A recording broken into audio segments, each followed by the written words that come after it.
Welcome to Snark Marks, everybody. We're a very funny podcast out of the Central Valley of California in a puke-covered apartment. My name's Andrew. That's Dusty. Only one of us is in a puke-covered apartment. Also, hey. Yeah. We had to delay recording today. You guys won't know this will come out the same goddamn time, but my cat puked everywhere, like multiple times, and it was not fun to clean. Yeah, I can. I was off on Monday because I work at a job that still considers Columbus Day a holiday. Yeah. Pro colonizer. Listen, we're not here without him, okay? Right. So. Sure. I was in the living room. One of the cats was in the bedroom. Yeah. And I started to hear what can only be the sound of a cat just prepping to puke. Yeah, it's not fun. Yeah. Like, oh no! I hope they're standing on something hard. And it was like, I haven't heard that sound in a while, so I was like, it sounds like a submarine in a movie, like it's coming up from the bowels, yeah, of the bottom of the ship. And I was like, what's going on? And then all of a sudden I was like, Sasha, are you okay? And she goes, blah. And then she jumped off the bed. She was fine. Look, cool. Now I have to. Now it's for me. Now the second part's for me. The first part was for you. The second part is now my responsibility. Yeah, they just walk away and they ask for treats. Like, I gave you that. Yeah, that's why you threw up. I don't. Yeah, I can't get mad at him. He's sick. You know what I mean? Like, yeah. So do you know what's going on with him? No, and I'm not gonna pay to find out because last time they were like, I don't know, he's probably got a tummy ache, and it cost me $500. Right. So I'm not going to do that. I'm just going to give him some soft food for a few days and then probably go back to my old habits and have him puke in my apartment again. So I hate soft food. It gets all in the bowl. Anyway. It smells terrible. That's my main it's awful. problem. It's awful. I also don't like how white these lights make me look. Like, this is just like my computer light and my kitchen light is on. Right. And I look like very white. And I am white. I'm just not this white. I want everybody to know who's watching on the YouTube. This seems like you're on your way to becoming Bone Man. Like, this is, phase 2. Listen, he's right here, dog. So he's ready to make a guest appearance if necessary. I'll pull him right out if I have to. Yeah, he's angry. He's got this is like this is the middle of your, like, if you were in The Fly, the Jeff Goldblum body horror film. This is like phase 3 of you becoming Bone Man. I am very corpsey right now. Very corpsey. Yeah, but if you saw me in person, I look healthy. I look like a normal skinny man, I look like a normal living unhealthy human. How about that? Yeah. So Andrew, I'm gonna start holding my breath so my face gets red, so at least I get a little bit of color. Give you a little bit of pallor. Yeah. I tried a couple of new fast food items. Oh, I'm excited for this. I love new fast food items, bro. I tried the ghost. We are aware. I don't want to eat anything that has ghost in the name. We're aware that for me, Popeyes is the number one chicken sandwich place. We are aware. Yes. Towers above the other chicken sandwich places. You think it towers above Chick-fil-A? Oh yeah, but you go fucking spicy. We gotta go. It does tower. Yeah, that's right. Because I don't look pale on the YouTube, so I could see what I look like if I ate spicy. You just the top of your head explodes. My hair turns white. Yeah, there's steam coming out of my ears. They have a new ghost pepper chicken sandwich. Oh, that sounds fun. Ghost pepper sauce. Yeah. Right? And I'm like looking around for something to eat on Monday. I'm going through my various options, and I'm like, all right, Popeyes. You know what? Today's the day. I don't have to do anything. I don't have to be anywhere. If my body reacts terribly to this chicken sandwich, I'm at home base. So, got it. It was pretty good. The ghost pepper sauce to me is a little too much. It has hints of like buffalo sauce, and I hate buffalo sauce. Yeah. And I don't think the regular spicy sauce has that flavor in it. So I prefer that, but it wasn't, I can't speak for you, for me, it was not as hot as I might have thought, given that it's supposed to be ghost pepper. Does well, yeah, but was it like were you glad it was as hot as it was, or if you had the button, would you turn it down a little bit? No, it was like right at the right amount of hot. Okay. It wasn't crazy hot. So the flavor wasn't a 10. Right, it's more the flavor I had an issue with. Yeah. I was ready for it to be hotter than it was, but it was more of a palate issue. I don't like that like buffalo sauce can burn 1,000 deaths. I have no interest in buffalo sauce. Yeah, it's a weird thing, man, because it's like America's chosen sauce for wings. Yeah, it's and gross. I feel like barbecue is so much better. There's an infinite amount of flavor combinations. Like, we have innovators in the space. Like, if America is known for nothing else, we've got so many chicken wing flavors, dude. Oh yeah, like garlic parmesan, 1,000 times over buffalo. Why would I ever eat buffalo? Yeah, I don't understand it. I feel like it's a tough guy thing, but who knows? Is that a Jack and Coke? Is that what you're doing? That is a Screwball whiskey and Coke. What? Yeah, That's a double treat, Dusty. You're double treating on me right now. You're drinking peanut butter whiskey Coke? it's podcast day. God damn. Why would I not, Dude, I can't imagine what that tastes like. Holy shit. Well, I don't have a lot of peanut butter whiskey in it. You know the face I would make? a face of delight is what you would make. Yeah. That's the face I would make. That is my delight face. Yeah. My sugar level is through the fucking roof. Yeah. But, I'm surprised you're not stuttering. One time a week. Yeah. So I haven't drank a hard. I think when we went to Green Day and I got that old fashioned. That's the last time that I've drank hard alcohol, which isn't, I guess, that long ago. It's a couple weeks, but before that, it's also been a long time. I don't really drink hard alcohol. Do. Tonight it sounded good. It's my booze of choice. This weekend I went out and got pretty drunk. I had. I'm gonna do the Dave Chappelle bit where you like list everything that you had. But bro, I fucking drank. Yeah, tequila. I had shots. Let's see. I had a shot of whiskey, a Pabst Blue Ribbon, my first one, I think. Okay. Actually, not bad. No, I think it gets. It was like cheap for a long time, but I don't think it's bad. The hipster cheap beer, but it was like it has a different taste than most light beers. I actually kind of enjoyed it. And then I had another shot of whiskey, and then we went to a bar, and I had 2 beers, but I also had whiskey before I left. You were laying a whiskey foundation on which you build the base with whiskey, and then you pour beer on top of that. Right. They always say liquor before beer, you're in the clear. That's probably not true. That's just that it rhymes. Yeah, I don't know that it's like, I don't think that you could go to a medical professional and be like, bro, but I had liquor before beer. I'm in the clear. Yeah. It's in the medical journals. Yeah. Red and black, a friend of Jack. Black and yellow, you're a dead fella. Yeah. I know. Beer before liquor, you've never been sicker. Yeah. But I didn't do it because of that. That just happened. We went to a second bar, and I was like, if I keep drinking whiskey, it's gonna get rough. Mary wasn't drinking very much, so like it would have just been one drunk guy and his completely sober, almost girlfriend. His trying very hard to understand girlfriend. Yeah, I'm like on the way home. I'm like, we're listening to fucking Green Day. Now I have to ask. You had one bourbon. You had a beer. I don't think I had a scotch. Missed opportunity. Actually, I think I did have a scotch because the whiskey that I had, I did. I ain't seen my baby since I don't know when. Want to get high, man, get perfectly clear. Dude, that hurts.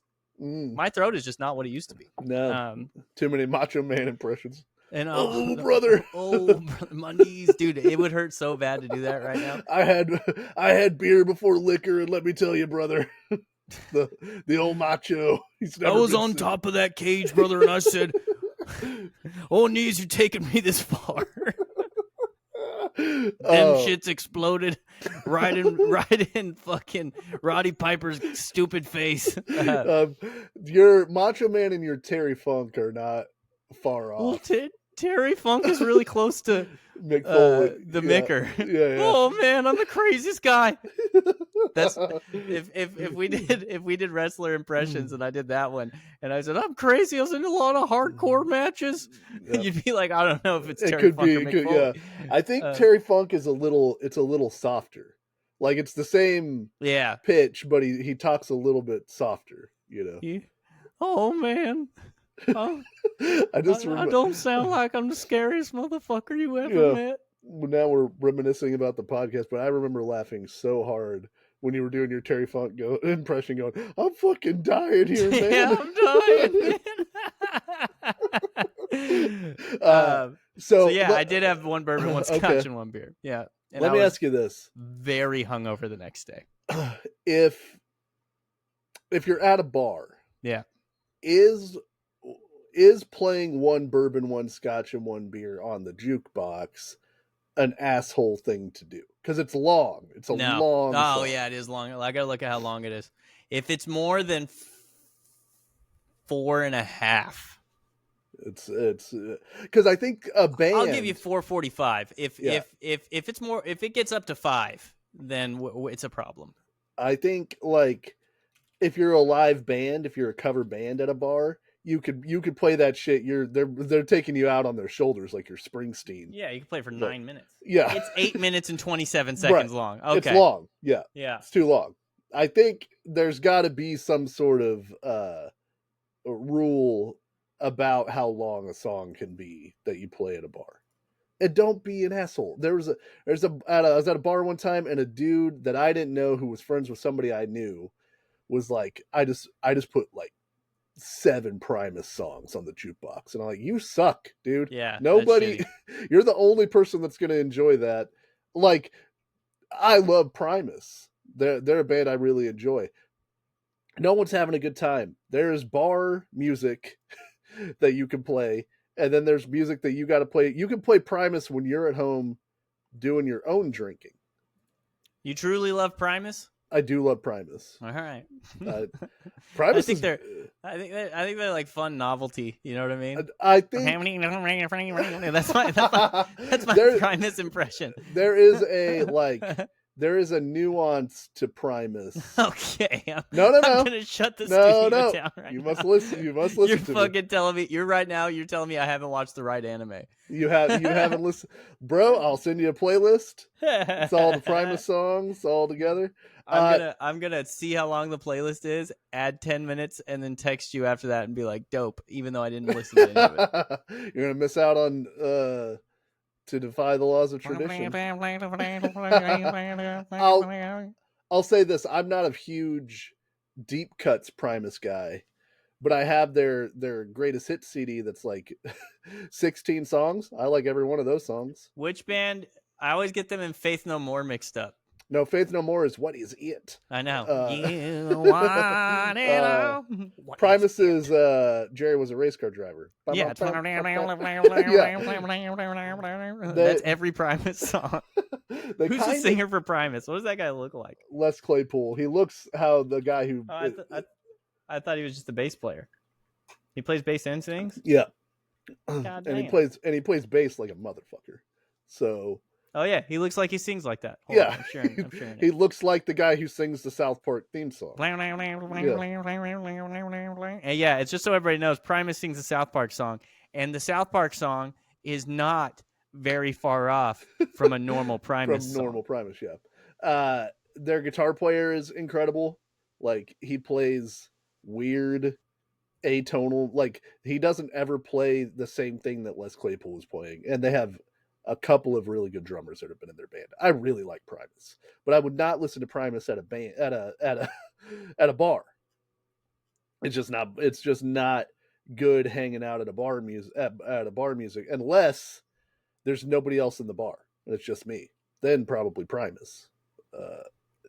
dead as shit or You something. you should still play George Thorogood. What are you doing? You're at a bar, Right? dude. Yeah. If it's just you, just sitting there listening to Primus, I drinking could be doing this at PBRs. I couldn't be doing this at my house much cheaper, but Yeah, I'm here now doing it. I want the bartender to hear this Yeah. fucking prog rock. Yeah. I want the bar. I want I go the to the bar and I drink a I want the bartender to hear Southbound Pachyderm. That's a sound. That is the name of a Primus song. That I'm is sure the name it's of a true. Primus song. Yeah. I'm sure that's true. Uh, Yeah, just a little weird. It's very curly mustache for me. yeah, I mean, there's a rumor after Cliff Burton died that because Les Claypool and Kurt Hammett went to the same high school, that Les Claypool auditioned for Metallica. Him and the Hulkster. Yeah, they went right after each other, and Hogan's telling Claypool how he body slammed Andre.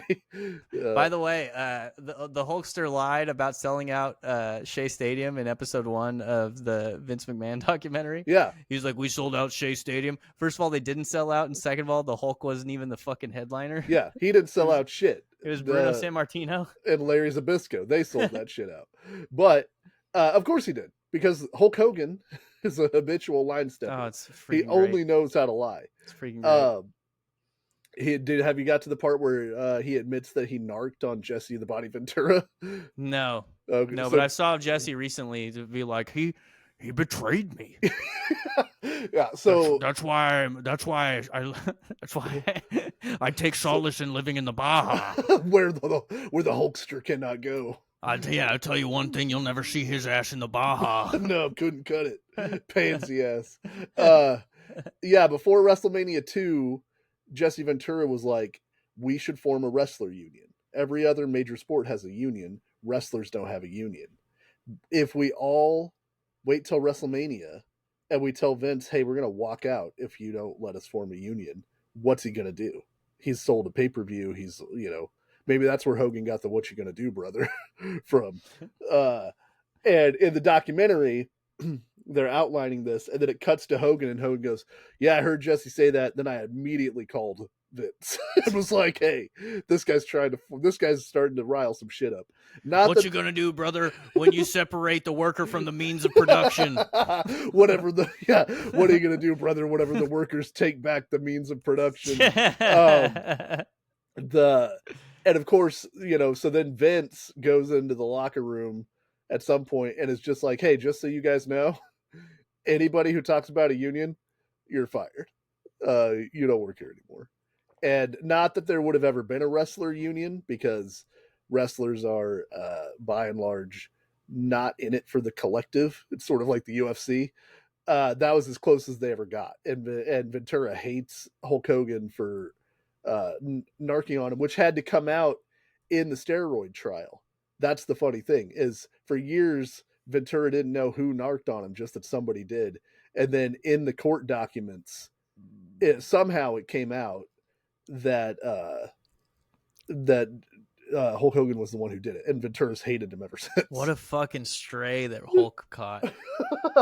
Yeah, or it was either that, or it was whenever Ventura sued because they put his commentary on VHS tapes that they were selling, and they didn't give him any of the money, and so he sued to get paid royalties off of those. And so in one of those court cases, it came out, and it was just like, Hogan's not even involved in this fucking thing, and now he finds out. He's like, oh, brother.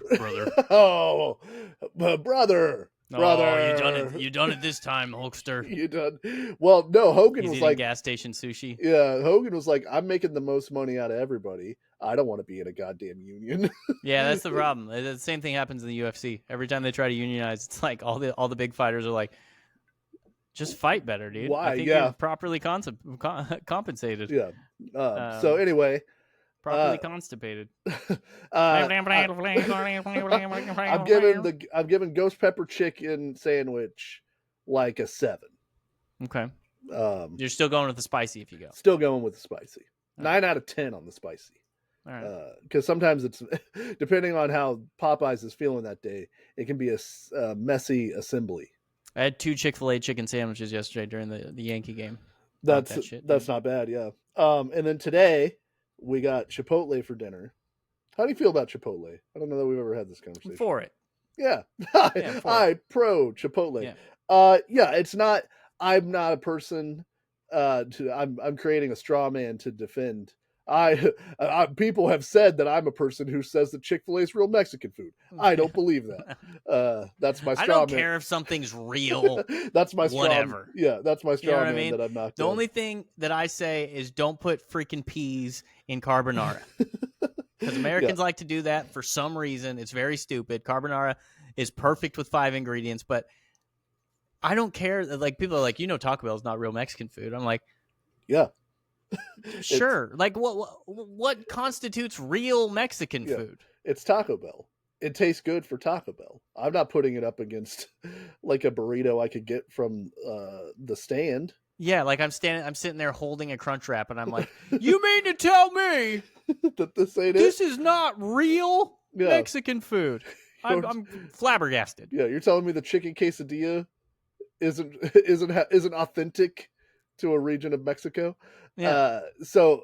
But I like it. It's elevated, Americanized Mexican food, right? They have smoked brisket right now. That's a limited time situation. You go burrito or bowl? Normally I go bowl. Today I went tacos. What's your beef with tortillas, dog? Well, the problem with the tortilla at the Chipotle is the integrity. The burrito integrity is or the tortilla integrity is almost always compromised. It doesn't happen to me while I'm eating the burrito. It doesn't happen to me. Well, yeah, but you take dainty bites, I don't know, man. Why do we need to take big bites? Because it's a burrito.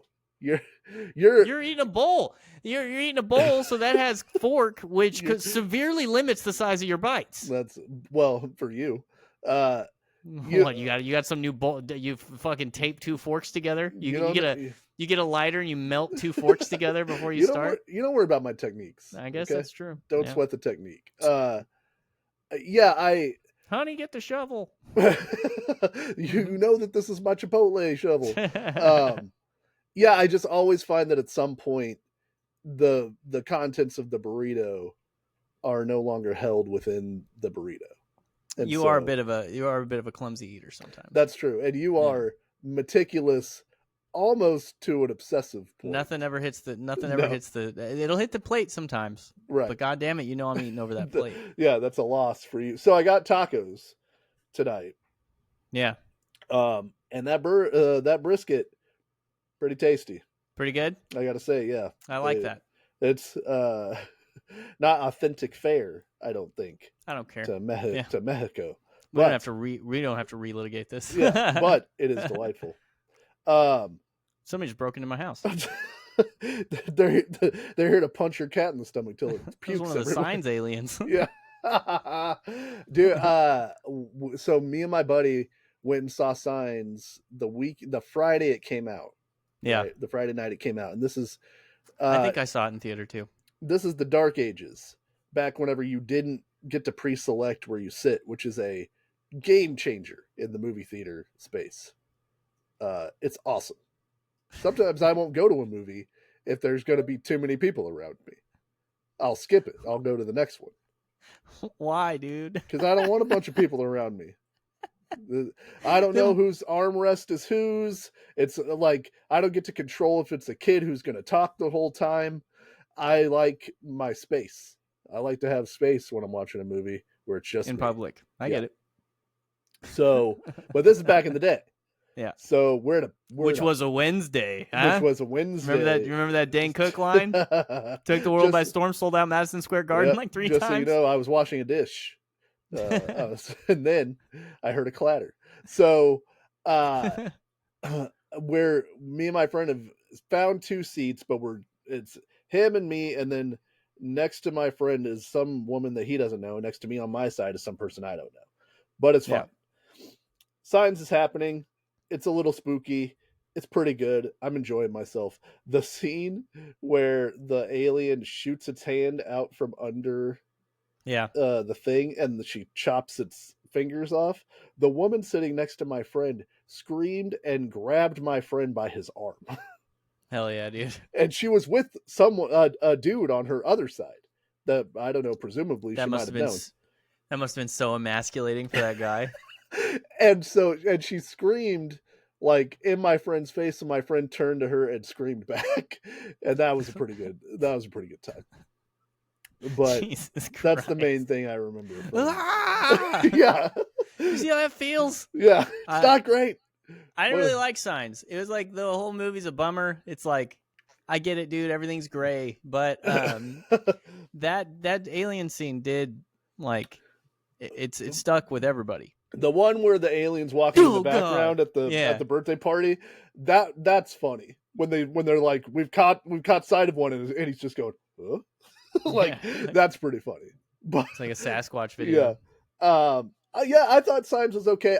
It's one of those movies where like it's all dominoes that are getting knocked down, which is not a knock on it. Like it pays off the things that it promises, but it's like you know, the little girl leaves water everywhere. And then it turns out the water's what hurts the aliens. And then they talk about the Joaquin Phoenix not being able to, or used to play baseball. And then he takes the bat down in the final act to kick the shit out of an alien. Like it's all fucking Chekhov's gun stuff. Well, it's just M. Night Shyamalan likes to do movies where the kids know something that the adults don't, right?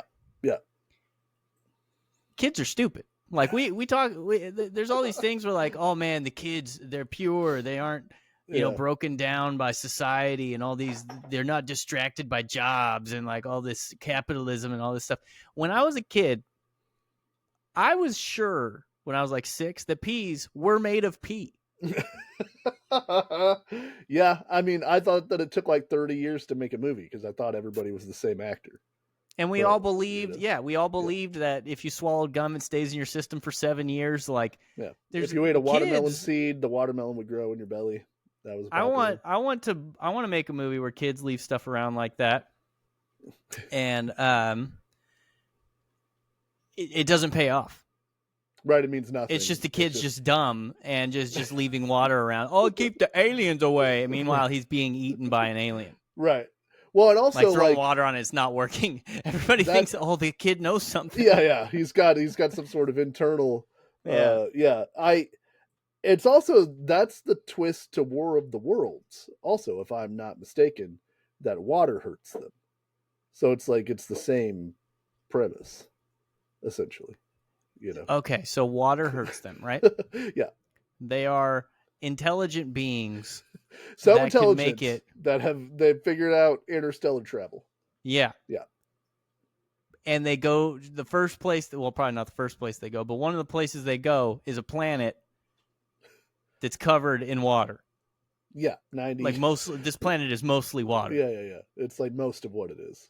Yeah, it's like, hey, let's fly to Cyanide Island. Hope nothing bad happens there. What? Yeah. What are we doing here? Let's go to Mustard Gas Gulch. Why? See what's there. Does Signs ever say why the aliens are there? Because we were home? Is it because we were home? It might be because we were home. I don't think it explicitly says, but generally it's because we were home, you know. I forgot that was Mel and Joaquin. Yeah. And Rory Culkin. And I think Dakota Fanning. Abigail Breslin. Abigail Breslin. It's that one. Little Miss Sunshine Girl. Yeah. I went and saw... Night was in the movie? All right. Yeah, he's always in his movies. He plays a little part in all of his movies. I was going to shit on that, but I would do the same thing. It's I'd be in every movie I ever made. It's a nod to Hitchcock. That's a thing Alfred Hitchcock did. I don't like it now. It's an homage, if you will. Do it because you want to do it. Don't do it because you're homaging it. Oh, you know what would be cool? Yeah. We'll honor Hitchcock by putting me in this. Yeah. Like, just put yourself in the movie, stupid. Just be the star of your movie, dude. It's fine when Tarantino's in a movie. Yeah. Australian guy in Django. Super cool. Yeah. Just do it. Why not? Yeah. I went and saw the movie Saturday Night this last weekend. Have you seen Joker yet? No, I've not seen Joker Foile Deux. I might not go see Joker. You need to go see it. You need to go see it for the cast. You get free movies, dog. Yeah, we could have a long, protracted discussion about my reasoning to not go see the Joker Folie Deux, but Tim Dillon was Tim Dillon's a comedian. Do you know who he is? Dusty, mm-hmm. Are you familiar? Mm-hmm. He has by the way, he has a new special on Netflix where he just remade a trash TV show. Like instead of doing a comedy special, it looks like Jerry Springer. Yeah, I watched the first part of it. It's pretty funny. He starts off with like, "Hello, pigs." Yeah, but he recorded a podcast right after the reviews started coming out because he's in the movie. Yeah, and he's like, "I got to be in the worst movie ever made," and he's like, "We were on set." And we were looking at each other and we would be like, "Oh man, that's Joaquin Phoenix, one of the greatest actors of our generation." And we'd be in a really cool scene and everything would be going well. And then he'd start dancing. We're like, "What the fuck is he doing this for? Why are we doing this? This movie's going to be awful." He's like, "It's heinous. It's the worst movie." He's like, "And I thanked my managers for this." It's very funny. From what I've heard and what I've read and things that I've listened to about it, the movie seems antagonistic to its own audience. Like it's mad that you wanted to go see it, so it makes a bad movie on purpose. Like it seems like all the things you read about Nirvana after Nevermind came out, where they're like, no, nobody gets it, and so then they were like, let's make an album that everyone who likes us will hate, and then that's how they ended up with In Utero. God, artists just stink, don't they? Well, no, like I don't know what you. So it sounds like all the problems I had with Joker are amplified and exacerbated by this movie. And I was kind of into the idea of it being this weird musical sort of love story kind of thing, but it just seems like it hates the fact that the Joker made $1 billion, and they're like, "Oh, you fucking slime balls want more Joker? Well, how do you like this?" And I saw a headline the other day, and it was from one of the actors. I didn't read the article, of course. Yeah. But it said something like he responds to the backlash from Joker, "It's supposed to be polarizing." No, it's not. Right. That just means that you're making something that's not very good. You can make something that challenges people that's not going to be polarizing if it's good. If you're making something that's supposed to be polarizing, you're intentionally making something that's not good. Did I kill you? No, lose me? I'm still here. For a second. All right. I bored him to death. All right. Yeah. But yeah, I'm just sick of it's that is in the Donnie Darko sphere for me. I was thinking like Requiem for a Dream is a movie that I find very disturbing that I don't think I ever want to watch again. That is not a fun movie to watch, right? And it's challenging, and I guess it could be polarizing depending on your taste, but the movie is not designing itself to shit on the people who liked it initially. Like in all the stuff I've read, Todd Phillips is like, well, all the people that I idolize the Joker, they miss the point of the movie. And I'm like, why is he the protagonist of the movie then? There's no one else for him to butt up against. He's up against the relentless machine of society. And it's churning out. And it's like, yeah, it's one man's slow descent into madness. But you're like, he wins at the end to some degree. Like Taxi Driver is kind of the same thing. But Travis Bickle dies at the end of Taxi Driver. He doesn't. Come on, dude. Win. Sorry. Sorry to ruin Taxi Driver. Yeah, sorry to ruin 1978's Taxi Driver for you. Falling Down with Michael Douglas, where he goes on a rampage because he's had it up to here and he just can't take it anymore, right? Network, except Network, the guy who goes crazy in Network dies a tragic figure because people exploit him for for his views.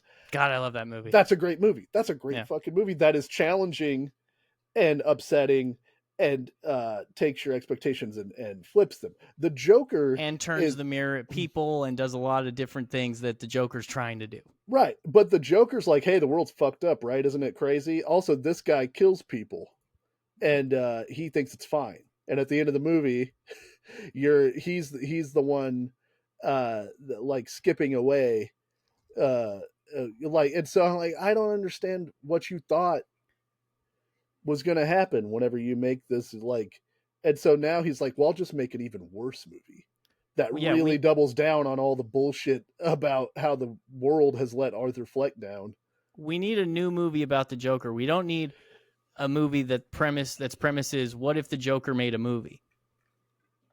Right, or like if the Joker's just a guy and society is the really evil thing, then the Joker needs to be empathetic.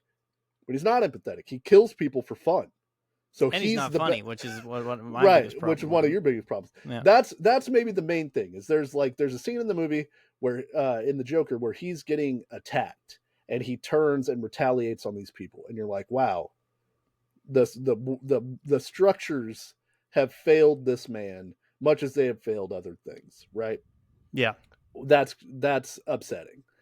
He can't get the mental health that he needs. He has a weird relationship with his mom. He's clearly broken in some way. But then he's just like, you know what? I don't care anymore. I'm going to go on TV and I'm going to shoot Robert De Niro in the face. Well, now that's the bad guy. Yeah. But he's also the dude that the movie's point of view is from. So it's like, what did you think people like?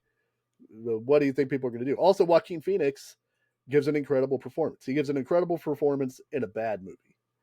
And I think that's part of why people are into it. And now they're like... It's like Romani Malco. Right. Yeah. And so I get like in Joker Folie Deux, they're like, we're going to give you nothing. There's no enjoyment in this movie. The whole thing is a fucking slog the entire way through. And I don't know that I want to spend my 2 hours and 15 minutes watching that thing. Well, Tim Dillon was even like, Lady Gaga's a horrible actress. She's terrible. She's trash. And like he's just trashing the entire movie, which is great. Well, it's like if you can make Gaga interesting, what is your movie, dude? I don't know if you gotta let her be Gaga. She signed on before the script was done. It's good. It's always a good idea. Yeah, and then Todd Phillips wouldn't take any notes. Like the James Gunn. I don't think I like Todd Phillips. What else has he made? I'm gonna look this up. He made The Hangover. He made a couple of other things. I think he's one. I don't want to misattribute him, but I believe he's one of the guys who's like, well, you can't do comedy anymore. So now I'm gonna make this stuff. He made Road Trip. Hell yeah. He made Old School. Yep. He made Starsky and Hutch. He partially wrote Borat. All the King's Men, School for Scoundrels, The Hangover, Due Date, The Hangover Part 2, Project X. I remember that. Found footage comedy movie about, I think it's a party movie. It's a house party, yeah. He was the producer of that one. The Hangover Part 3, writer, director, producer. War Dogs. What's War Dogs? That's the Jonah Hill movie where he's a gun runner. You know, Jonah Hill, the most swear words in the history of cinema. Yeah. He's number one. A Star is Born, he was a producer. Joker, all three. Joker, Folie Deux. Call it number 2. This is America. You're making an American movie. Call it Joker number 2. The movie's in French. Because you might like it if he did that. So that is true. Fuck you, bro. That is true. We're just going to show you the worst life a person could have. With nothing redeeming it, and it's a guy that's not even a good guy. So, I just realized he's the gangbang guy in Old School. I'm here for the gangbang. That guy. Oh yes, okay. That's. I watched the scene the other day from Old School where Will Ferrell shoots himself in the neck with the dart. Evergreen. Gotta tell you. Yeah. Your boy Sean William Scott really does a lot of good work in that. Listen, put him in the Library of Congress. Sean William Scott. Yeah. He is the perfect man for that era of comedy. You got a fucking dart in your neck, bro. So instead of Joker Folie Deux, I went and watched Saturday Night. Yeah. The movie about the origination of Saturday Night Live. And I have to tell you, I enjoyed it much more than I thought I would. And it didn't do the thing that I was going to be mad if it did. So I thought this movie was about the origin of Saturday Night Live. And I'm like, duh, I got to watch this movie where they're like, oh, we found Dan Aykroyd. And hey, there's John Belushi. And like, they got to get the gang together. And and somebody's like, it's on Saturday Night Live. And then they're like, wait, say that again? Right. You know, that type One of of thing. those. But the movie's premise actually is it's the night of the debut of Saturday Night Live, and we're 90 minutes from the start of the show, and the whole thing is chaos. And the movie is an hour and a half long, and they have an hour and a half to get the show on the air. Oh, it's like 24. Kind of, yeah. All right. That is not what I thought it would be, and I thought that was a cool conceit, and it kind of moves and shows you sort of the chaos of what having to do Saturday Night Live, especially the first time. right, Like, especially when they didn't know what it was. Yeah. Was like, and it's Okay, that's interesting. yeah, I thought it was good. The lady who played Gilda Radner looked a lot like Gilda Radner. They got a few people that were very close to the looking like the actual people. The guy who played John Belushi, he was doing a lot. I don't know how I feel about that guy, and I don't know how true some of the stuff is. Like in the movie, part of the tension is John Belushi hasn't signed his contract yet, and they don't know if he's going to actually show up and do the show. Like he's backstage, but he's pissed because he has to wear the bee costume. I don't know if you've ever seen them in the bees costumes. That was like Probably, but I don't remember. It was like an early bit, and he's like, "I'm an artist. What the fuck? I don't want to be a bee. That's stupid." And then they're like, "John, you got to sign the contract." The guy who played Lorne Michaels, I thought, did a really good job. The guy who played George Carlin, who was the host of the first episode, I thought did a really good job. Like, there's a couple of like movie, like we call it Saturday Night Live because it's on Saturday night, it's live. There are a couple of those kind of movie moments, but I don't because at that time it was called NBC's Saturday Night, right? Right. And then they had to change it for some reason. I can't remember. Well, because the studio was in contract negotiations with Johnny Carson. They were having a fight with Johnny Carson, and Carson's reruns used to run on Saturday night. Imagine that, just a random Tonight Show just running on a Saturday night. Johnny ruled the world, man. That was back when late night TV was good. I'm an old man. Everything right now. Late night TV sucks now. Okay, yeah, Conan's gone. Conan's gone. Letterman's gone. Yeah. Leno's gone, and all we're stuck with is James Corden. No, he's gone too. James Corden doesn't have a show anymore? No, he left. How do I not feel better? What? how did you not? How is there not more sunshine in the world? Yeah, how did your mood not instantly improve? How long has that been? My stomach has unfucked itself. No more carpool karaoke? Are you kidding me? Never. I don't think ever again. I'm looking this. I believe you. I want to find out when this happened. I think it was. It stopped in 2023. Did he get Ellened? I'm sure he's no. backstage, right? There's some stories. I think he says it's because he wanted to spend what time he had left with like his older family members in England because travel had gotten really hard during COVID and everything. Oh, he's playing. He's returning to theater though. So right, and I think he like there some stuff had come out about him being a dick to some people at a restaurant and stuff, and it was like. I think everything I hear about that guy is like he's just addicted to being a celebrity. Like he loves being able to name drop and stuff. But God, he stinks. I really don't like that guy. But anyway, Fallon. Yeah. Fallon's a 6 at best, and then I don't like new Fallon from some clips I've seen. He's like he'll hear a story and he'll be like, "Man, that's the funniest story ever." Man, don't you guys think so? And he'll like bait the audience into clapping about something. And I'm like, that's not your job to say something's hilarious. I guess that's his way. It seems like of saving segments that are bombing, and it's really like weird. Yeah, he's very enthusiastic talking to very boring people, and like Letterman was just Letterman no matter what, and he wasn't really mean to people. He was mean to like people who tried to one up him. You know, like. When Joaquin Phoenix showed up in his stupid rapper character. Yeah. Well, you can't throw one past no, Letterman. You're not going to beat David Letterman or Conan. So like, and I Conan, just miss like when we talked about the hot ones, that would have been funny anyway. But Conan, I think is always like brilliant. I have to bring a 10 to this thing. Yeah. All the time. Like he's insane.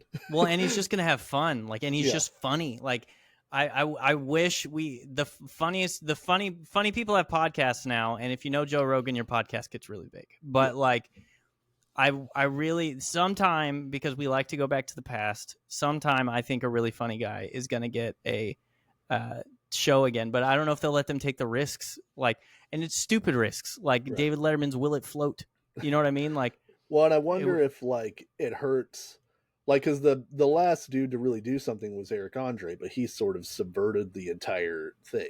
yeah, Like, that's not even the same category in my right, opinion. but I don't know that regular sit and chat shows like mean anything or do anything now. Well, it's just not gonna You know, it's not gonna do a lot for the celebrity, because back in the day the celebrities needed to do that to get their name out there. But nowadays we've got all this social yeah. media and all this stuff where you don't need to go on the talk show and do the thing. Well, and I Um, think after Corden went off the air, they replaced, I think it's CBS, replaced his show with that After Midnight show, which is insanely cheap to produce. And they put yeah, Taylor Tomlinson on it, who I think is very funny, and I think she's a good host. But it's like, it's just party, it's just improv games. So it's like, that's, and I don't know what the ratings are or anything, but it's on after Colbert. I think Colbert is still very funny, and I think he has a point of view, and I think he's willing to maybe do a thing that like he's Fallon still would never do. he is. You He's know, just like I'm bummed out. I'm bummed out that he gets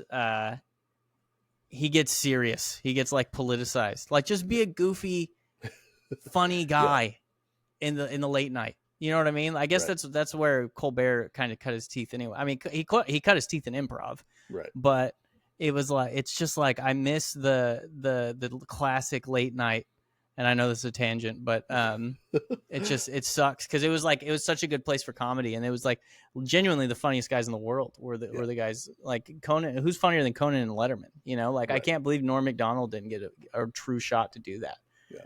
Um, I think but yeah, I so in the movie, and I believe this is true, during the fight with NBC and Johnny Carson, they were like, "Fine, we'll put on a variety." Like, essentially, they were like, "We'll put something in its place," because they were in the middle of contract negotiations with with Carson, and then that's why Lauren Michaels got a shot. And it was essentially everybody in the thing being like, "This is going to fail, and it's just a ploy," and then they'll make up, and then they'll cancel this, and they'll just put Carson reruns back on. You know, yeah, and so yeah, they I didn't thought, expect it to become one of the most iconic running television shows of all time. well, and you think about it like that early. I mean, I know we're waxing nostalgic, but like you have Belushi, Aykroyd, they get Bill Murray really quick, Jane Curtin, Gilda Radner, like Chevy Chase, Chevy Chase. You have fucking killers on this show, yeah, like from the jump, you know, they're and all weren't they Second City people? a lot of them were. I don't know that everybody was Second City. I think some of Yeah, them were from New York, but it was like all people that Lorne Michaels had known, and he had like really subversive writers for the time. The first head writer Michael O'Donoghue, who the guy in the movie plays very well too, was like this weird alternative comedy guy. And so a lot of the early stuff is like, what's the weirdest stuff we can put on TV? Like, have you seen the first sketch, the cold open of the first Saturday Night Live? I'm sure I've seen it, but I don't remember what it Where was. it's like Belushi's comes down the stairs, and he's like in a Russian. He's got like a Russian hat, and he's got some groceries, and it's him and like a speech therapist played by Michael O'Donoghue, and the guy's like, "We are out of Wolverines," and Belushi goes, "We are out of Wolverines," and Oh he yeah, I've seen that. and then Wolverines. and then the guy has a heart attack and dies, and so Belushi pretends to have a heart attack and die, and that's the opening. But yeah, I thought the movie was like pretty good. It was like it was real. It had some funny moments. I thought the writing was really good. Some of the acting was really some of the acting was top notch. Like it was much better than I thought it would be. That's great. I probably won't watch it, but I'm actually interested in watching it now. It's a hot 90 minutes. You know, it Brian goes. Doyle Murray wrote for Saturday Night Live for 10 years. Yeah, that's. I was gonna Noah's do. Arcade. I wanted to look at. We have two of every game.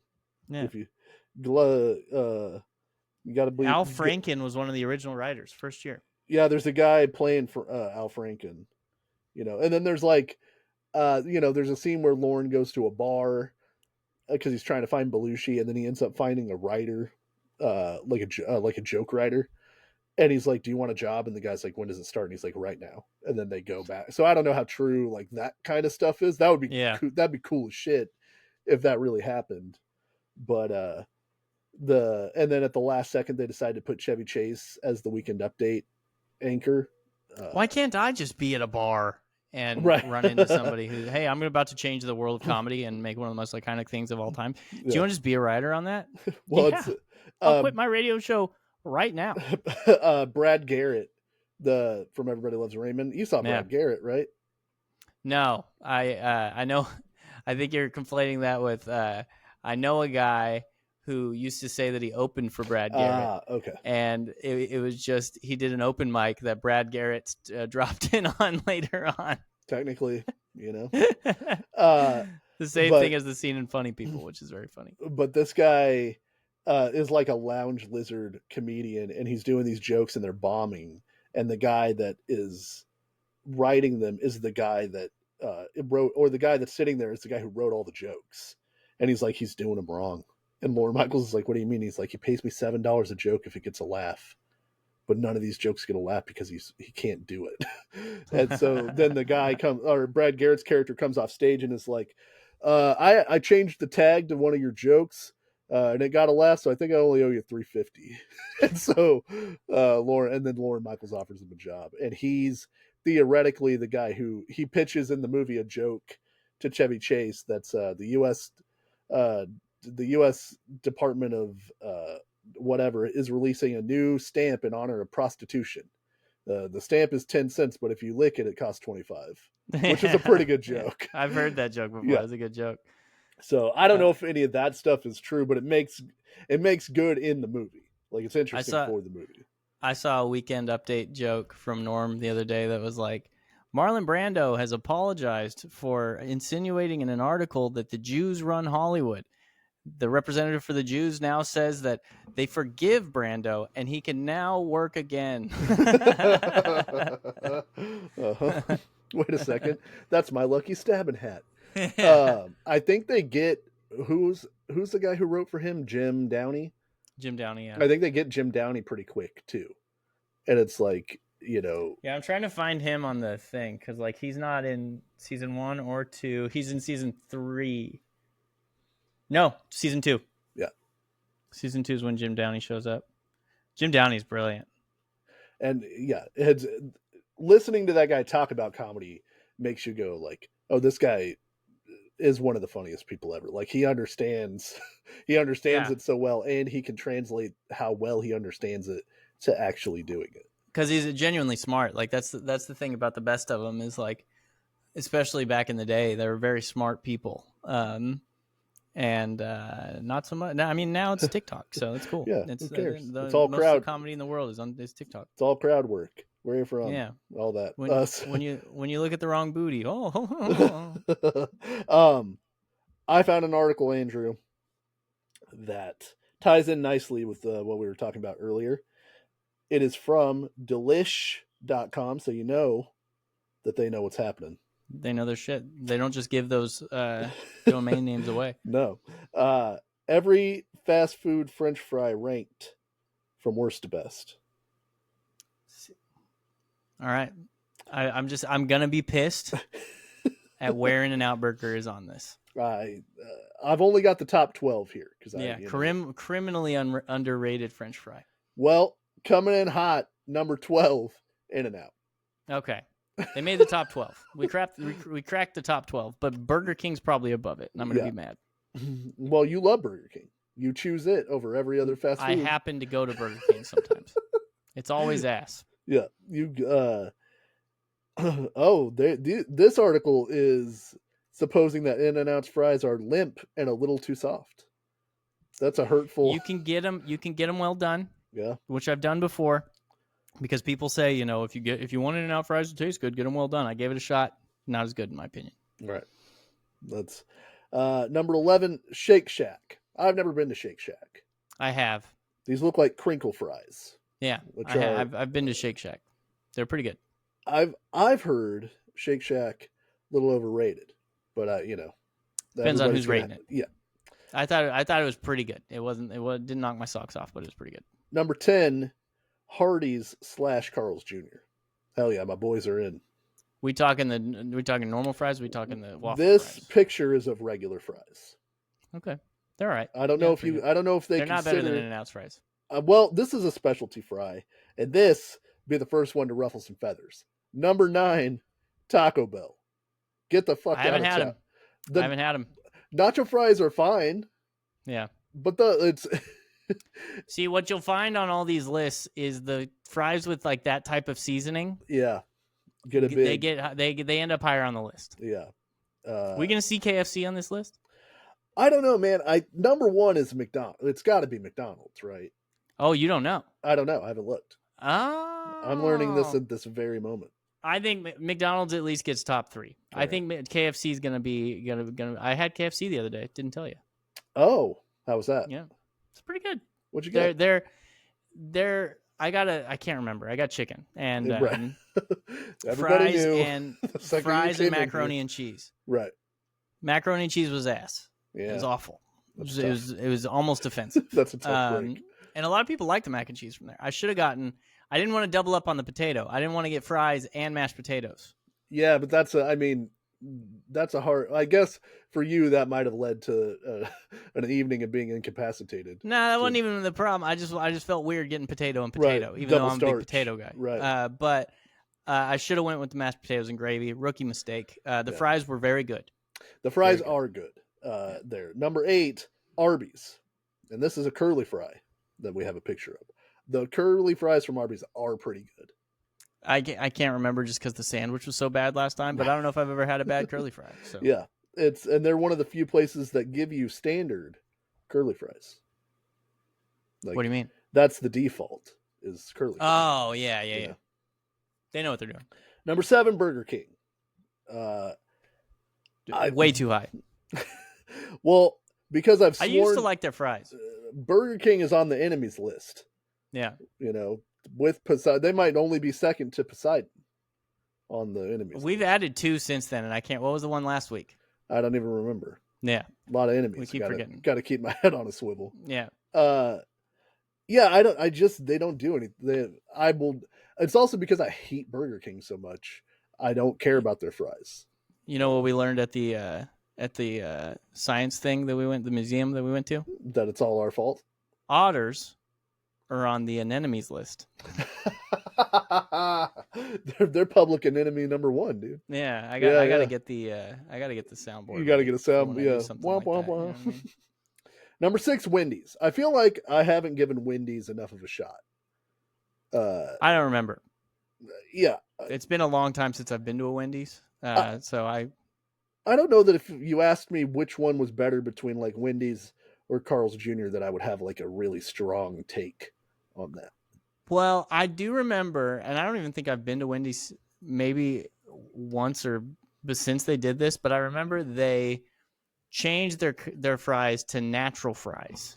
Yes, with which I believe have a little skin on them, right? Or something like that. Yeah. And I think I have been, and I think those are actually good. Yeah. Number 5, Five Guys.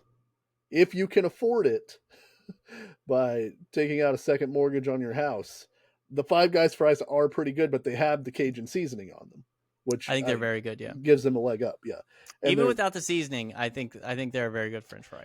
They're like double. Fried in the peanut oil. This thing says a little too salty, a tad more greasy than we'd prefer. What do you think you're gonna get? Listen, Dusty, I would agree with you, and I do agree with you, but you said the same thing about Lay's potato chips the other day. What do you think you're going to get, dog? That's true. Potatoes and oil. That's why I don't eat Lay's potato chips. Nah, you're crazy. Number 4, Chick-fil-A. This is the waffle fry. Pretty good fry. It's a pretty good fry. I don't know if it's the 4th best fry. This is a little. I mean, we got Burger King in the top 8. Yeah. So this isn't a. I don't know. I'd like to see. I bet the person who made this list looks like me. I need to. You've got beef with Delish.com? I don't know, man. Burger King over In-N-Out? You kidding me? I know a lot of people don't like the In-N-Out fries, but I think all those people are wrong and stupid. So I wonder where the Delish offices are too, because like In-N-Out is a very West Coast thing, like literally just a West Coast thing. I'm gonna try to hit them up. I'm gonna try to find where they're from. All right. Meanwhile, number 3, Raising Cane's. Stop making chicken restaurants. There are too many chicken restaurants, and there certainly are too many of them. Like Raising Cane's, I've never had a good time. I've went a couple of times. Does nothing for me. I would rather go to Popeyes or KFC. Like, and I don't even really like KFC, but I think it's better than Raising Cane's. Yeah, I'm looking at the content team. Who wrote this? Do you have a name? Yeah, let me get to the top here. Gabby Romero. I'll find her. Oh, it's a broad. Okay. You've already got an issue. Okay. Do we trust this person right here?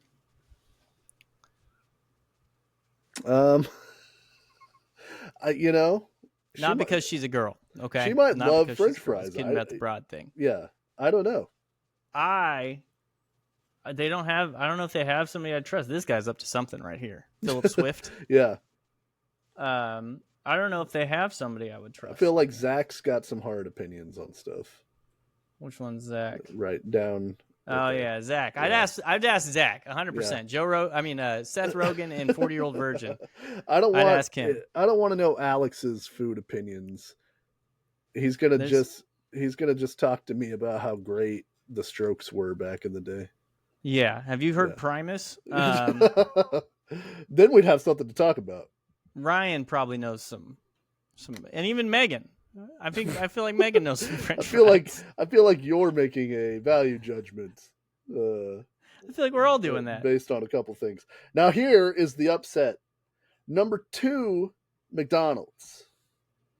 I think number 1's going to be KFC. I just can't so here's the negatives. The McDonald's fry, when cold, one of the most inedible things that's ever existed. It's awful. It's truly like a brick. They might as well be made of concrete. I feel like that applies to a lot of these fries, though. Yeah, fries are rough, cold. I did wake up some fries in the oven the other day, and it worked, by the way. Oh, okay. Yeah, I've made some homemade fries. Not homemade, but like from the freezer section in the air fryer. I can't believe you even tried to call those homemade. Well, I made them at home. That's what I mean. Then I realized that I needed to specify. I didn't cut the spuds up and do it myself. I'm gonna make some homemade Hot Pockets after this. Look, I wasn't trying to throw one past you. That's why I clarified. You're not trying to steal valor. I get it. I get it. I put them in the air fryer. Air fryer, pretty good. Yeah. I actually do you have an air fryer? No. I really like the air fryer. Yeah, I've heard it's good. You can do veggies in it. You can do homemade fries, Yeah. I've made a few things in it that were pretty good. So, but when they're hot, like popping fresh out the kitchen, goddamn, is like a McDonald's French fry. Yeah, it's really good. So it's really good. The thing is, this is the thing though. We've done the 11 of the top 12. Right.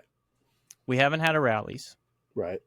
And we haven't had a KFC. We haven't had a KFC. I think number 1's going to be KFC. I think KFC's a dark horse if it wins here. I don't think Rally's is in enough places for it to be able to punctuate the consciousness, But I guess that's true. But they're Checkers. They're other places. I mean, Rally's is fucking delicious. Don't don't think.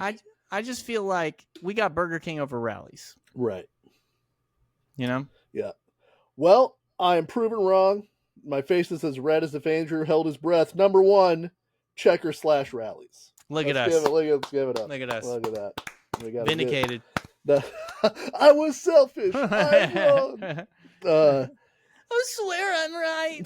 They even wrote we have a dark horse winning first place. Get out of my head, delish.com. They are really good fries. They are really, really good. That's one of the few, and I mean scant few, pluses of working in the Porterville office was that there was a Rally's nearby. Because nay was there a Rally's to be found in the Exeter, Visalia area. There's no Rally's in Visalia? Nope. The closest one to where I used to live was in Porterville. And so that's wild. Like we went to the rallies a few times. Yeah, we did. And then now there is one in Fresno, but I don't remember where it is. So yeah, I haven't gone to rallies since I moved from Porterville. It's been years since I went to rallies. Yeah, but those fries, they live on. They live on in my head. So we're putting KFC over. We're putting Burger King over KFC then. A KFC not on the list. That's wild. So, yeah, I just don't. And I think I told you before, there are Burger Kings closing left and right. In the circle of people that I run with, I'm only seeing closed Burger Kings. You guys have weekly meetings? Yeah. I got to make sure it's my duty before I leave this mortal coil to make sure that Burger King does not remain. I defeat the Burger King. In 2023, they announced that they were planning to close 300 to 400 locations by the end of 2023. So, yeah, because it's terrible. I don't wish ill on the people who lost their jobs from the Burger King. That's not necessarily their fault. Burger King is terrible, but it bounce back. But it is terrible. Yeah, it sucks ass. Yeah, and a lot of times it is their fault. Take some pride in what you do. Yeah. Give me some hot French fries. You know what I mean? Well, or just don't take the most amount of time. Yeah. That I know that we're relitigating our common complaint, but it's like it's going to be bad and take forever. It can't be both. Like I'd prefer it not take forever, but if it's going to be good and take forever, fine.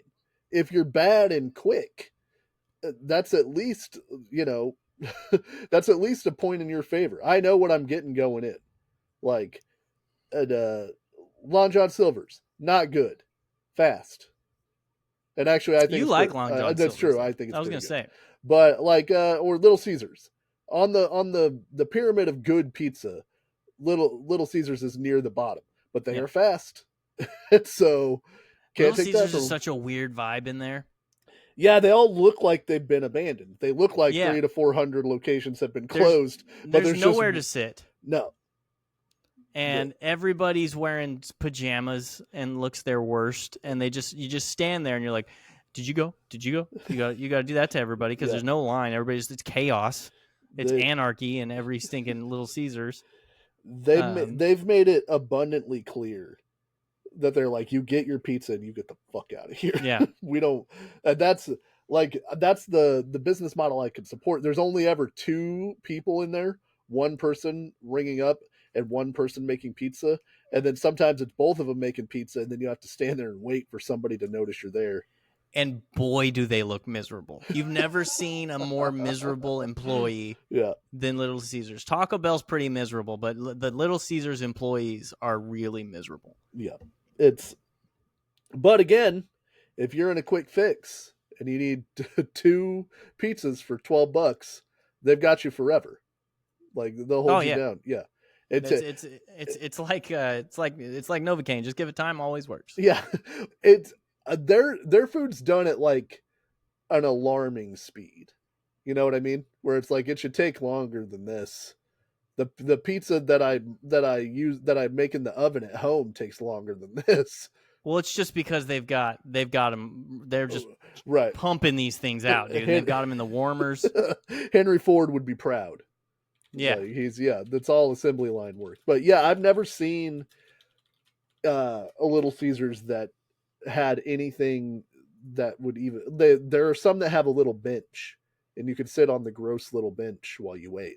And that's the thing; it's always gross. They're like, "No, we'll give you the bench because they got onto us about the handicap board got onto us, so we had to give you a bench. But there's gonna be gum on it. Yeah, we haven't cleaned this bench since our conflict with the Iraqis in the early '90s. When you're closing, when you're closing Little Caesars, there's a checklist, and the last thing says, "Put gum on bench," and then sprinkle some crack on it. The manager will walk up to you and go, "Hey, I noticed the gum on the bench is getting a little hard. That's not going to stick to people's pants. So we're going to need you to chew some gum and put it on that bench." Or they have like a big container of chewed gum. We've got a dirty dog outside. We're gonna let it sit on the bench for a while. Yeah. That's where he sleeps. And if you feel like a pizza's looking too good, just get a dollar bill and just rub it all over the pizza. Yeah.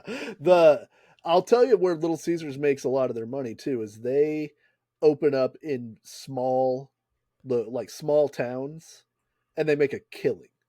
Because it's like, that's one of the few things that's not like it's not a sit down restaurant. It's a to go sort of situation, and it takes like 10 minutes, but there's nothing else that's like that. And that's how they make their money. Dude, I like it. I like a Little Caesars. The sauce is very sweet. It's also like, I mean, I'm banging a drum here that everyone knows. That sauce is like diabetic sauce. It's so sweet. And to make up for the really terrible cheese and pepperoni that's all over this pizza. Yeah, it's the worst ingredients. It is awful. It's crap. You know what I mean? But it's fast. It's fast and it's cheap. Yeah. So you know what you're gonna get. Except for every once in a while, you get the worst looking pizza you've ever had in your life. And you're like, how did this make it out the door? There's only cheese on half of it. I've been furious in a Burger King parking lot, screaming to a god that ignores my calls. Yeah. But I've never been mad leaving the Little Caesars, because I'm like, well, at least it was quick. I didn't have to stay in there too long. I've been uncomfortable leaving a Little Caesars because it's like there's just the worst of humanity standing in there. Uncomfortable. Yeah, certainly, because they all look like they're about to get robbed. Also, yeah, like there's three people in there thinking about robbing it, but they're like, but that guy might. The reason it doesn't get robbed is the stalemate, because they're like, that guy might rob it, and then we might get in a shootout about who's going to rob this place. I don't have it. Oh, it was Jerry's day to rob it. Yeah, mutually assured destruction is what saves. I don't actually have a gun, and it looks like that guy might have a gun. So I'm just going to order my pizza. I knew I shouldn't have brought the fake gun. God damn it. I have an airsoft pistol. What am I doing? So I wrote a little non-expert trivia for you. Oh, today. Okay. I'm interested.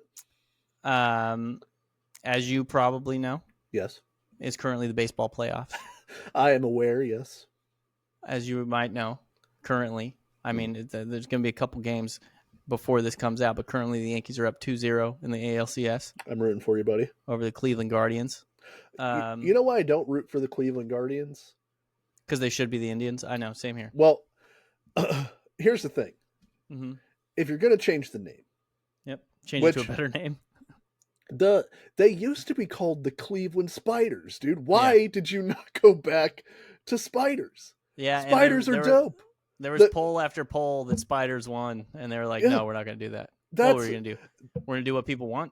And if your team's good and you make it to October, guess what? Spooky season, bro. It is spooky season. God damn it, man. Like, so much money they left on the table. As soon as they announced Guardians, I was like, never rooting for you. And I used to What's worse, the Cleveland Guardians or the Washington Commanders? Because I feel like it's the Commanders. And the Guardians is bad. Yeah, Commanders is worse. They could have been the Washington Spiders.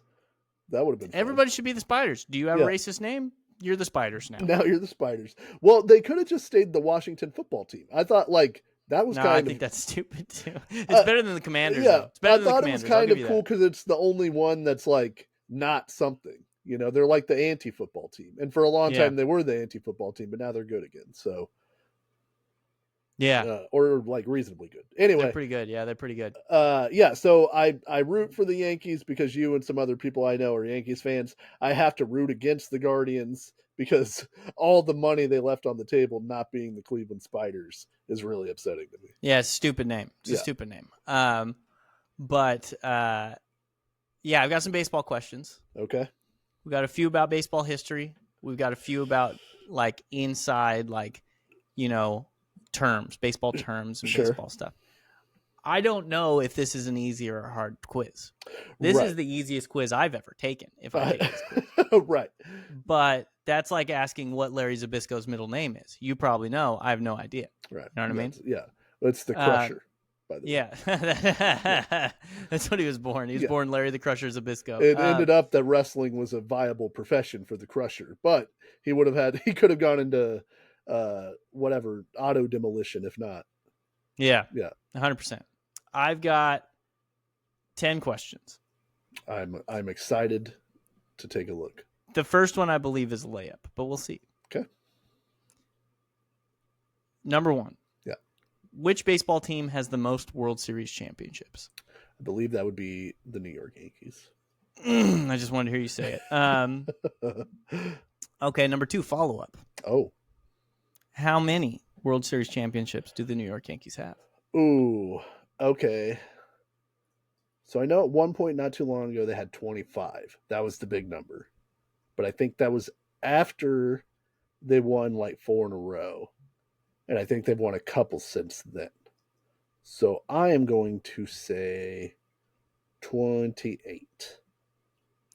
So you should have stuck to a couple. It's 27. Ah, man. Yeah. So I think what you were thinking was for a while it was 26. Ah, okay. It was 26 after they won in 2000, and then they didn't win again until 2009. They got their 27, and they haven't won since then. All right, now this is a baseball question, not a baseball history question, not a Major League Baseball question. Okay. So you know how if somebody comes up and if they start the game 0 for 0, 0 for 0, yes. a hitter. Yeah. They get a hit, they're 1 for 1 now. Yeah. Okay. So if someone is 0 for 0 and they get hit by a pitch, what are they now? Ooh. Yeah, it's a tough one. I believe they are still 0 for 0. Hit by pitch. Look at you. Yeah. Look at you. You got that one. Yeah, so it doesn't count as an at-bat. Yeah. So if you get walked or you get hit by a pitch, there's a couple other things, sacrifice, stuff like that you stay 0 for 0. That's a good one. Number 4. Yeah. When somebody says that was a 6-4-3, what does that mean? That means that it was a double play. That's a good one. Attaboy. I'm gonna give you this one, but can you tell me? 6-4-3. The question was double play is the answer, but yes, no, yes. you are correct. I'm just follow up. Do you know what 6-4-3 is? Yes, that's the shortstop to the second baseman to the first baseman. Attaboy. There we go. Proud of you. Yeah. This one is not in the rule book or anything. This is baseball lingo. What does it mean when somebody says that was a ground ball with eyes? I believe that means that it was a ground ball that somehow avoided the defender and is a hit. Yes. Because the ground ball should be a routine out, but this ground ball was squiggly somehow. Yeah, like it went to the perfect place. You know, so if it had eyes, that's where it would go. So attaboy. Okay. Number 6. And you really should get this one right. There's another Yankee question. How many career home runs did Lou Gehrig hit? I'm just kidding. It's 493, but I'm just kidding. That's not the question. Who wore number 3 for the New York Yankees? I believe that would be George Herman Ruth. When you said George, I forgot. I was like, this motherfucker. The great Bambino. Attaboy. Yeah. I'm sure you get number 2 as well. Who wore number 2 for the Yankees? Oh, wait. Is that Roger Maris? I was between 3 and 2 on this question. You guessing Roger Maris? Fuck. I think no, Mickey Mantle. No, it's Derek Jeter. I'm thinking old. Yeah. Of course, number 2, Derek Jeter. Yeah. Number 2. The captain. Now, okay, so I think you've only missed like one so far, right? And it was how many World Series the Yankees have? Yeah. This one, I mean, first of all, before I ask this question, what is your favorite baseball team? The Toronto Blue Jays. So you will not miss this question. One hopes. Who hit the walk-off home run to end the World Series for the Blue Jays in 1993? Perhaps the happiest moment of my life. If I go back to core memories, that would be Joe Carter.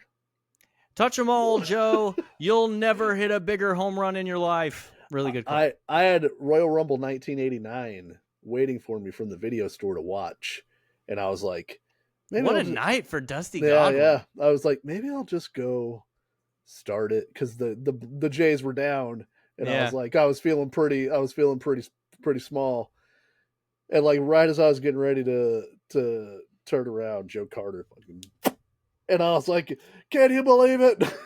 Just the happiest motherfucker Oh you've man, ever seen in your life. I was like running 8 around years old.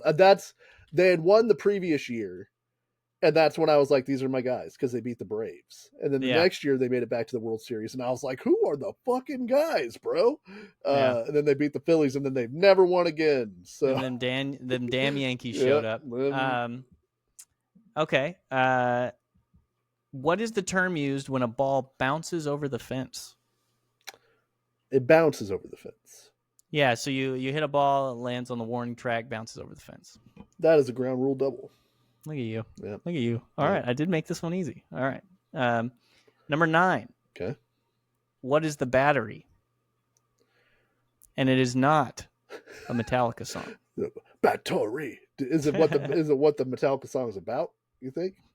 I hope. Yeah. This I don't know, so I'm just gonna guess. It is the assortment of bats. Yeah, it's a good guess. It's a good guess. The battery is the pitcher and the catcher. Ah, okay. So the battery today is comprised of Jorge Posada and Enrique Hernandez, or El Duque Hernandez, right. Orlando Hernandez. Number 10. Okay. This one you should get if you've seen the movie Field of Dreams. Okay. And it's not about Shoeless Joe.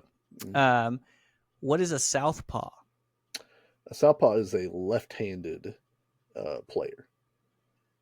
I'll give it to you. Southpaw, they usually, in baseball, refer to it as a left-handed pitcher. It means you throw with your left hand. Ah, okay. But I'll give you that one. So 8 out of 10. I like, not that it wasn't hard, because I don't know how much of this other people know, but I have a general sort of baseball. You know, the Sandlot 643 is only because I watched a ton of Sports Center back in the day.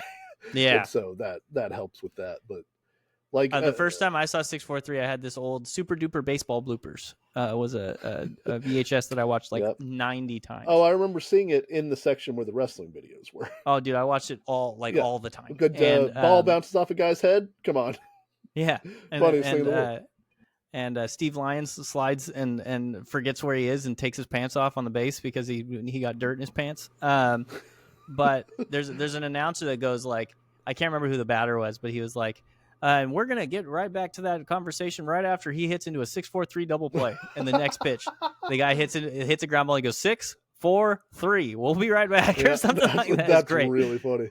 That's a guy who's been told he's not being renewed next year. Yeah. So I might do another one, make it a little bit harder. The thing I wanted to do was I wanted you to get 6 to 8. I didn't want to make it too hard to where I'm like, asking stupid questions. I'm sure without much difficulty, even with just general baseball stuff, you could make it hard enough to where I couldn't do it. But I'd have you explain the infield fly rule. That's oh man. So that's if the bases are loaded and a guy hits a pop-up in the infield. Yeah, it's an automatic out, and the runners, because that way the runners don't advance, because otherwise you could easily get everybody out. It's I would have given that to you. Okay. I only know that because of playing MLB The Show. You need first and second. Okay. With less than 2 outs. I was thinking first and second, but I don't know the mechanics of the whole rule. It also applies when the bases are loaded, is because so the guy can't just intentionally drop the ball and get a double play because those runners can't run anyway. So anyway. Attaboy. I have kind of a baseball question for you. I was gonna do.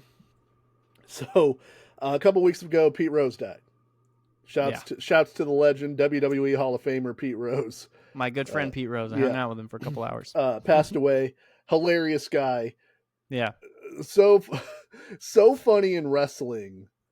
Like just a great heel, and one of the greatest baseball players who ever lived, in my opinion. Should be in the Hall of Fame, but doesn't matter. But I had done a couple of baseball adjacent things, and one of them was, do you know the original nickname of the New York Yankees?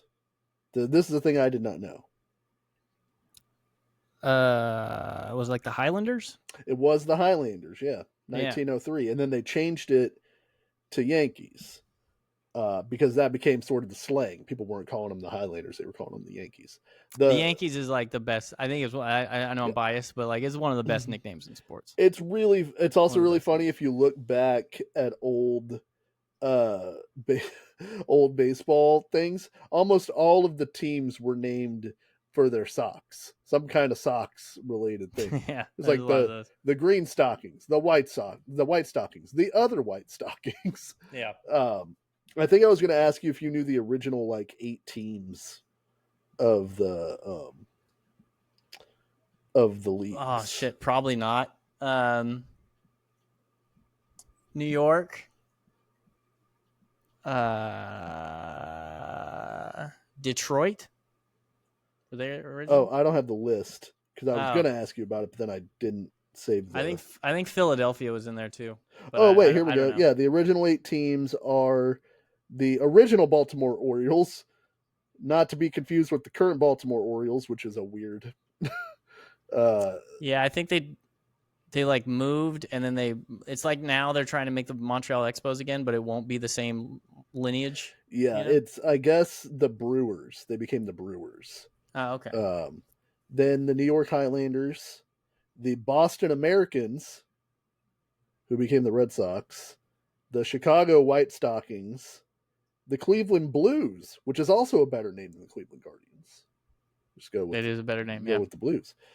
Detroit Tigers, the Milwaukee Brewers, who became the St. Louis Browns, and then the Baltimore Orioles.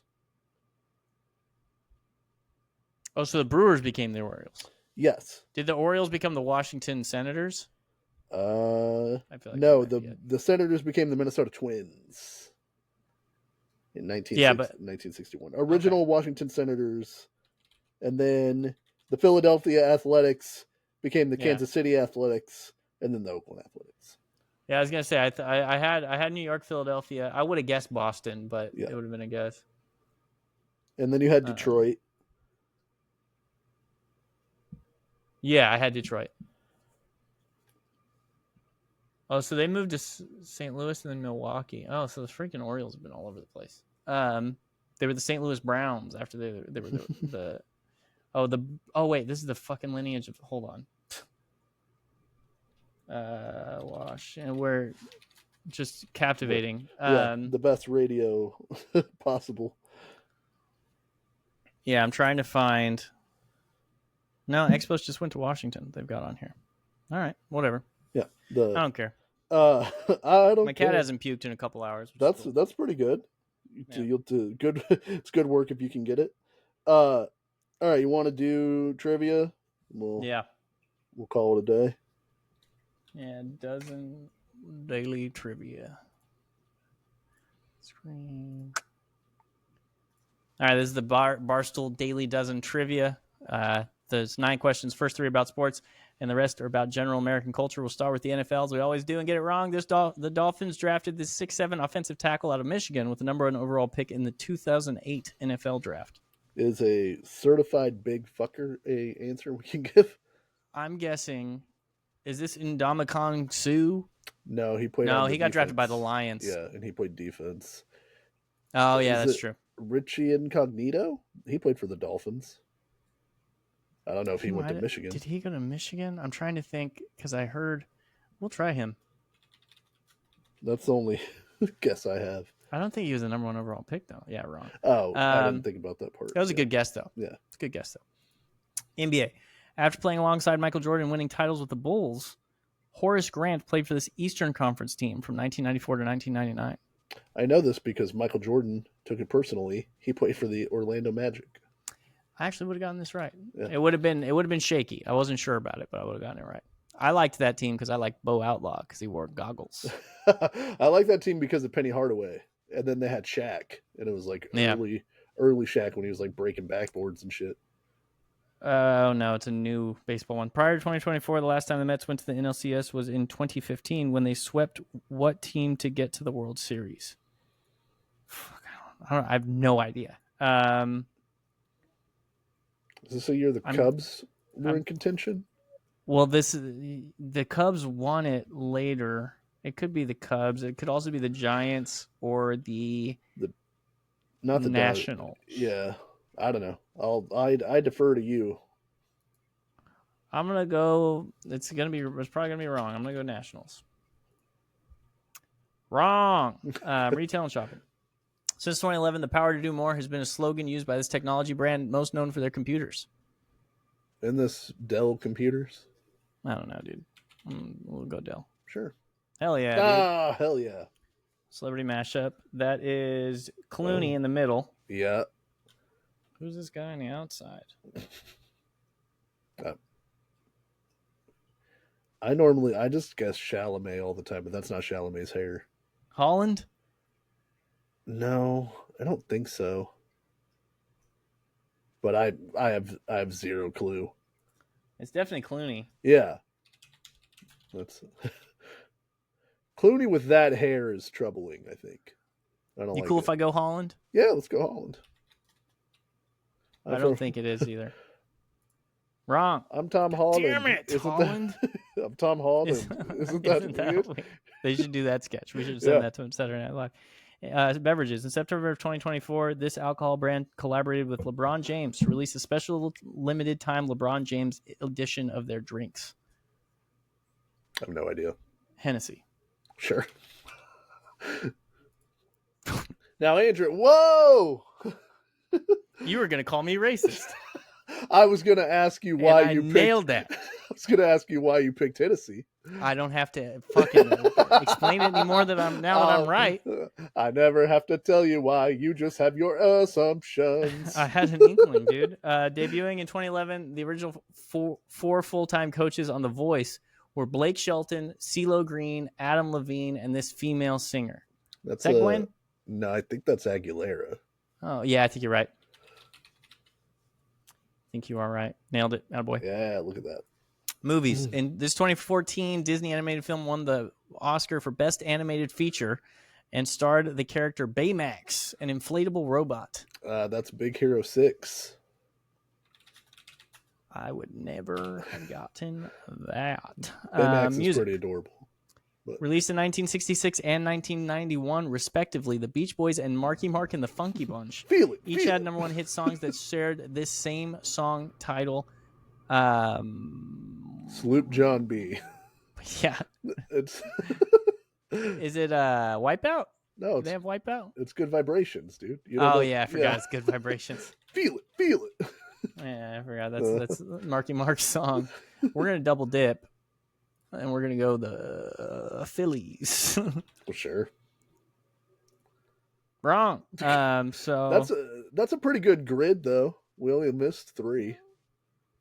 Yeah, it's not bad. Not bad. Yeah. And it's a bummer because I'm usually okay at mashup and good at MLB. Only 30% of people got MLB, 11% got mashup, and 30% got NFL. The NFL one is Jake Long. Cool. Hell yeah, dude. MLB Cubs. God damn it. I forgot that you mentioned the Cubs, or I would have done it for the second thing. Yeah, no, that's fine. I was like, bad. Weren't they kind of good around this time? They were. Yeah. And I think they won the World Series like soon thereafter. So that's my bad. Celebrity mashup. Evan Peters. Oh. Dahmer himself. Yeah, it's always Evan Peters. It's always Dahmer. Movie to movie? Sure, let's do that real quick. I haven't movie to movie in a minute. Happy Gilmore to Short Term 12. Well, I'm going to go ahead and see who's in Short Term 12. Yeah. What that shit?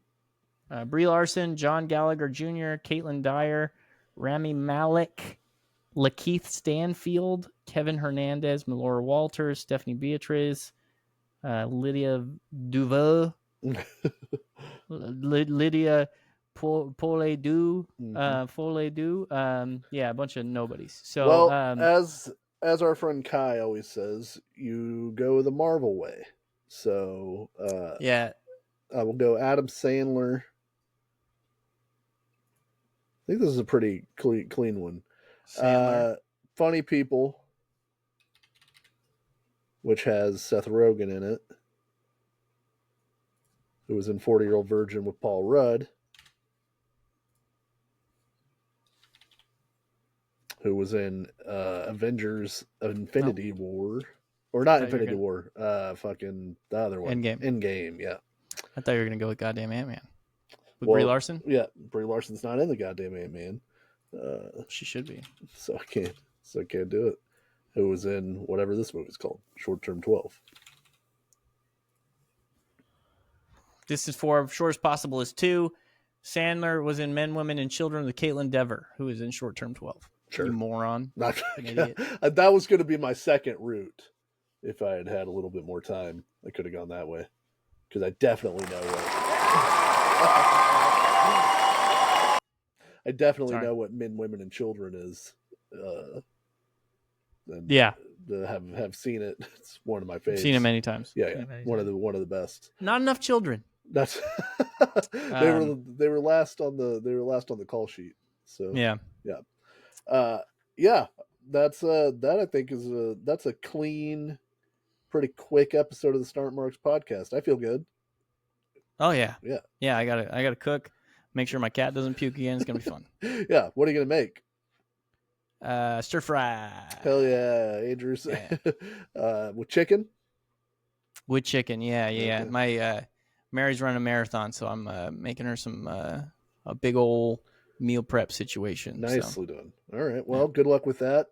Let's walk. I appreciate that. Listen. Walk, don't run to the kitchen. You know. Respect walk. You know what I mean? What'd you say? Couldn't hear you. Thank you to everybody who listens. We appreciate it very, very much. I don't know that Andrew said it at the top. You know where to find us on the internet. We're the same spots we were always at. They don't listen anyway. Yeah. Hit the buttons on the things that correspond to telling people that you listen to us. We appreciate that, and we'll be back again next week. The Start Marks podcast never rests. This is like running a marathon. That is true. Yeah. I meal prep for this too. I'm exhausted.